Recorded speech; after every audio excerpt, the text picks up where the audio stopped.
राजकुमारी मुस्कुराकर कहती है, हाँ पिताजी, मैं भी इनसे प्रेम करती हूँ। उसके बाद राजा धर्मपाल नर्तकी बनी 7 रानियों को महल के सबसे बड़े कारागार में आजीवन कारावास के लिए सैनिकों को आदेश देते हैं। सैनिक उन सभी रानियों को आजीवन कारावास में डाल देते हैं। उसके बाद राजा रुद्रसेन और राजकुमारी रूपवती का विवाह महल में धूमधाम से संपन्न होता है।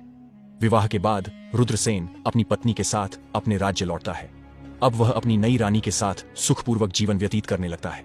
निष्कर्ष, एक स्त्री के छल, एक पुरुष के मोह और एक गुरु की चेतावनी से जन्मी यह कथा केवल एक कहानी नहीं, बल्कि स्त्री पुरुष संबंधों के विश्वास, भ्रम और परिणामों का जीवंत प्रतीक है। राजकुमार रुद्रसेन ने सच्चे हृदय से प्रेम किया, विश्वास किया, पर जब उन्हीं स्त्रियों ने उसके विश्वास को छल और षड्यंत्र की आग में झोंका तो वह एक शक्तिशाली राजा से एक असहाय तोता बन गया।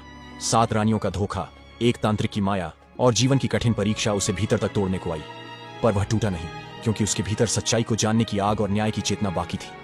यह कथा हमें सिखाती है कि जब स्त्री प्रेम छोड़कर छल की राह पकड़ती है तो उसका विष पीढ़ियों तक विनाश का कारण बन सकता है, और जब पुरुष मोह और अंधभक्ति में अपनी विवेक शक्ति खो देता है तो वह स्वयं अपने जीवन का विध्वंसक बन जाता है।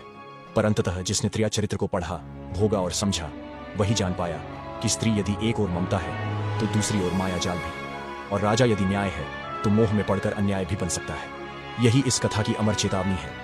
त्रिया चरित्र जाने न कोई, कसम मार के सती हुई।